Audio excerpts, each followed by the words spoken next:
Spoiler warning for everything through Battleground. Love Hurts is a short story in the Dresden Files that takes place between Turncoat and Changes. It's got two big points of interest: Harry and Murphy's relationship, or so far their lack thereof, and the Red Court moving the last pieces in place before the events of Changes. We all know that the Red Court, like any organization, is not a monolith. Different individuals have their own stuff going on, and not everyone is connected to the conflict with the White Council. Or are they? I can't believe I haven't read this short story sooner. It made me think a lot about Harry and Murphy and the little Easter egg moments that would have been really, really juicy to read if I had been reading the short stories while I was reading the main series. I also just finished my reread of Skin Game, and it definitely made me appreciate Uriel's refusal to intervene in situations involving free will and understand why Molly's meddling and proven guilty was so serious. This short story really puts it into perspective. Just an FYI, I might need to use some creative phrasing in order to keep our algorithmic overlords happy on this one. Just trying to keep it classy around here. Harry and Murphy meet on a case in an apartment of a very happy couple.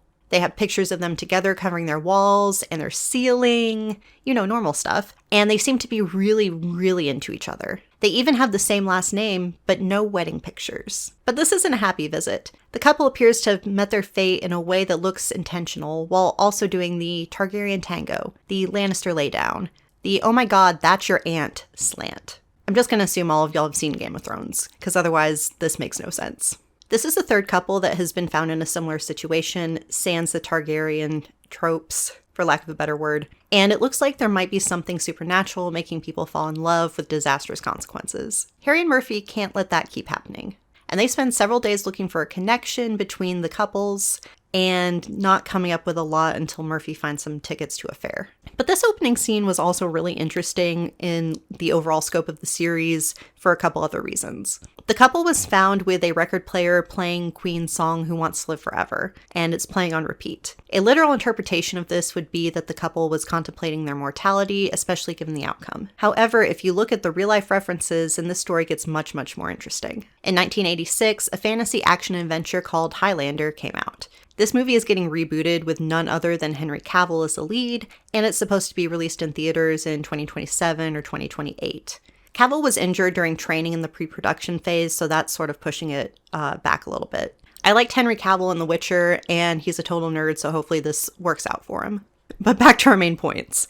The absolutely iconic rock band Queen basically made an album titled A Kind of Magic that was supposed to be an unofficial soundtrack to Highlander. It didn't do as well because Highlander didn't do as well, and that's just kind of sad. One big plot point of Highlander is that an immortal character suffers extreme heartbreak when his non-immortal love ages and eventually expires. Existing without your love is a very sad feeling, and it inspired Brian May to write the song Who Wants to Live Forever. This is a bit of a callback to a conversation that Harry and Murphy had a while ago. I think it was in Proven Guilty at the hotel, but comment below if I'm wrong on this. Basically, Murphy knows Dresden will outlive her, and if they get together, he's going to be alone eventually. Murphy also wants a casual relationship, whereas Harry wants something serious and long-term. In either Peace Talks or Battlegrounds, I don't remember which, Mab implies that Harry will end up as an immortal, which will make this reference even more important later on, and why I'm giving spoilers for Battleground on a story that took place before Changes. In the foreword to the story, Jim Butcher tells us that the anthology that this appeared in was originally titled Star-Crossed Lovers, and that Harry is one of the least star-influenced lovers in contemporary fantasy. I disagree with this because star-crossed lovers means a couple that can't be together for some reason, doomed by fate or circumstance or stuff beyond their control. And Harry's love life has had a pretty strong track record of being futile and disastrous for everyone involved. And it seems like the characters are very well aware of it, so I think that it would fit this whole star-crossed lover thing. On top of that, the way that the couple expires is the same way that both Murphy and Dresden have gone out in Battleground and Changes respectfully. Could an immortal Harry end up with an Einejar Murphy in the far future? Leave me a comment down below if I'm mispronouncing that and help me out here. It's possible depending on how much immortals count as people you know when it comes to the Einejar coming back when the people that they know have forgotten them forever. If they count, then Harry and Murphy will never be together, but if immortals don't count for this, then it's possible.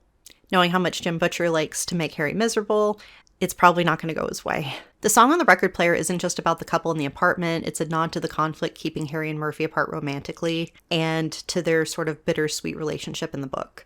One group of people that they eliminate as suspects pretty quickly is the House Scavis White Court vampires, and that's because they typically target loners, and this case doesn't fit how they operate, so Harry and Murphy feel like they don't have a lot to go on here. Murphy figures out that they all went to the state fair from various tickets and carnival game prizes that are found around the couple's homes. So they go to the fair to stake things out, and they quickly figure out that some guy in a maroon t-shirt is keeping an eye on them.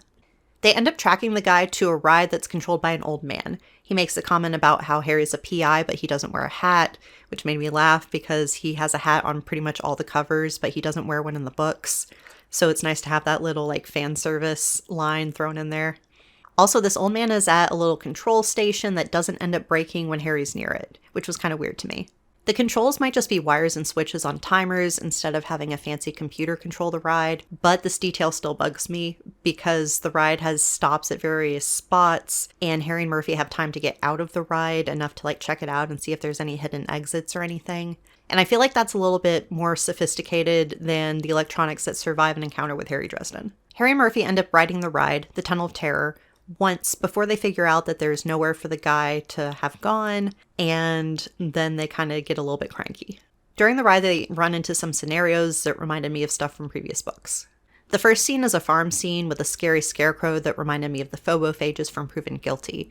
The scene also kind of reminded me of Ebenezer McCoy's farm. The chicken chopping stump and the eyes in the window in the upper level of the farm could refer to Harry being in McCoy's care and under the doom of Damocles, and both the White Council and the Walkers keeping an eye on him. The next room, the zombies are in the hospital, and this could be a throwback reference to the necromancers trying to go after Butters in the medical examiner's office at the beginning of Deadbeat. The graveyard scene could be a reference to a couple different things. It could be a reference to Graceland where Harry's stone is. It could be something from Grave Peril, or it could be something from Ghost Story, which also involves Harry's stone, so those two things could overlap. I wasn't quite sure what exactly this was referring to, and it's probably going to make sense later on in a video, and I'll reference back to this. The troglodyte teeming cavern, Jim Butcher's words, not mine, could be when Harry got revenge on some ghouls for hunting and eating his warden trainees, the Trailman twins, in a flashback scene from White Knight.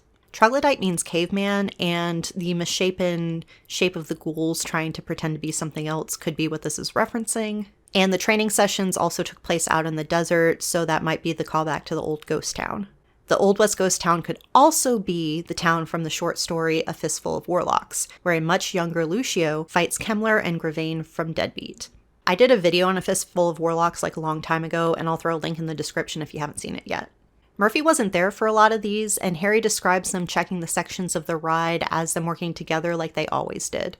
This makes me question if I'm just overthinking the hell out of this ride, or if there's something I missed. So leave me a comment down below and tell me what you think.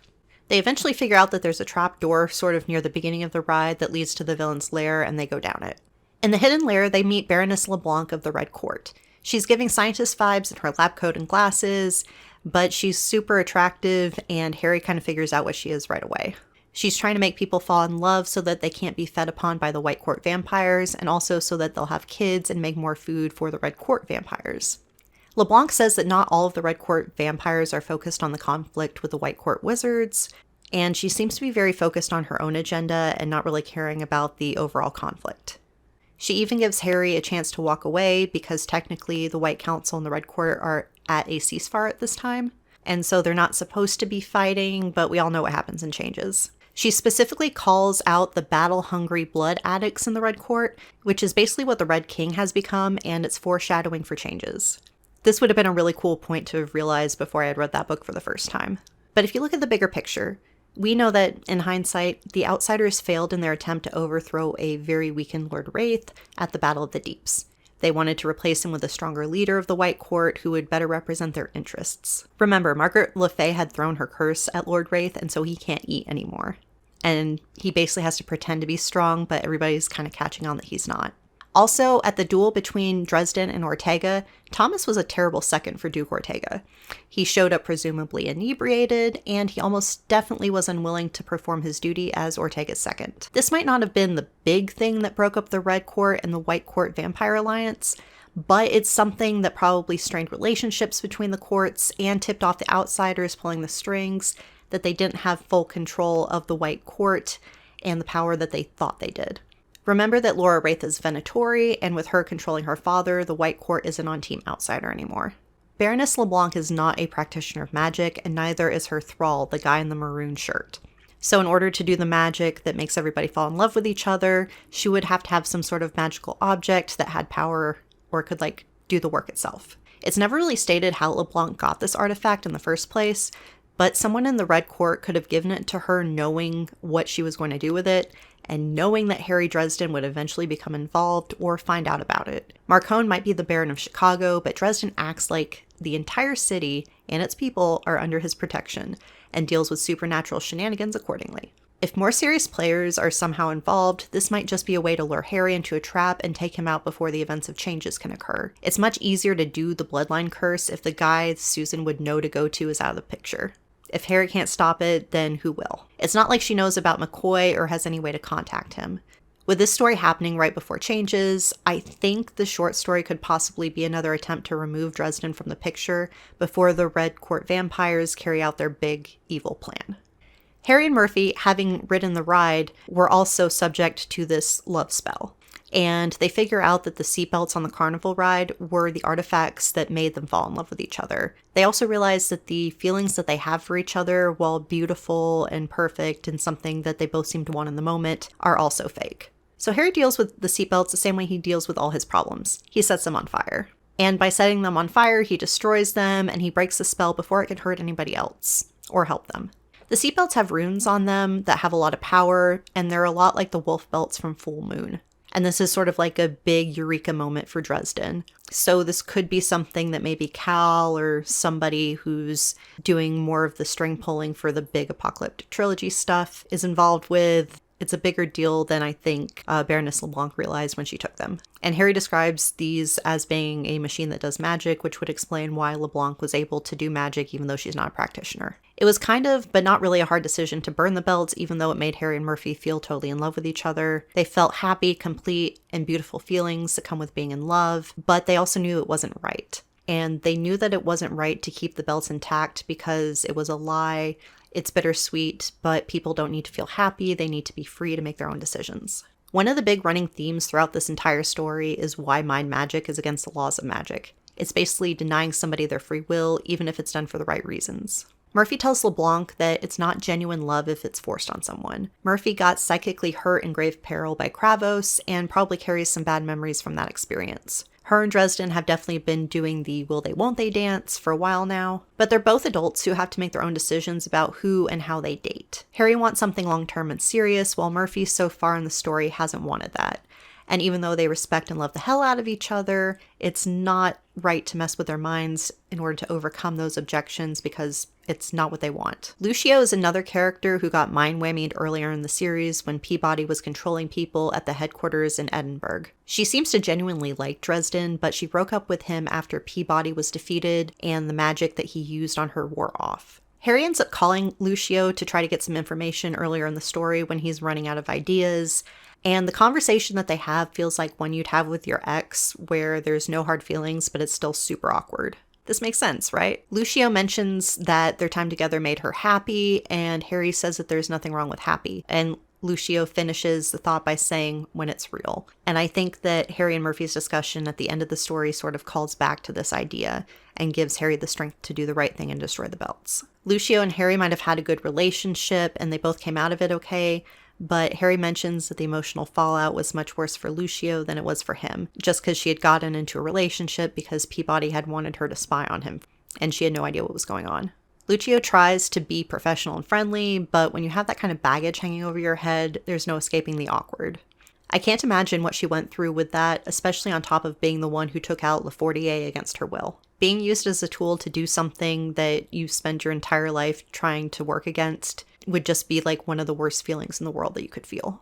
Molly isn't a part of the story, but it definitely made me think about what she did in Proven Guilty differently than I had when I first read the series. Like we've talked about, making somebody think and feel differently than they would have themselves makes them feel violated, like they can't even make their own choices. Free will is such an important right that humans have, and to take it away from them is fundamentally cruel and selfish. I think this is why Uriel is Mr. Free Will, and he doesn't intervene with humans when what's going on is a consequence of their free will. Like, it's just a rule in that faction that you have to let the humans have free will. The rules might be different for the angels or the fae or non-human creatures, but for humans at least, free will is like a fundamental right and it must be respected. Thanks for watching, and if you don't already know, I'm going to start a new series called Word of Jim Wednesdays, where I watch an interview that Jim Butcher has done, and I pull the little tidbits where he talks about the Dresden Files, or at least like the ones that I find interesting, and talk about them in a video. I think that this will be a lot easier for me to put together than some of the other content I put out. If you didn't already see all the tabs that I have for Skin Game, yeah, I kind of go a little bit too hard on this stuff. Also, I'm going to be splitting my video for Skin Game up into probably 3 different videos to cover 3 different factions. And I think that that's a way that I can make sure that the information is more tidy and it's not just me rambling like I did in Cold Days.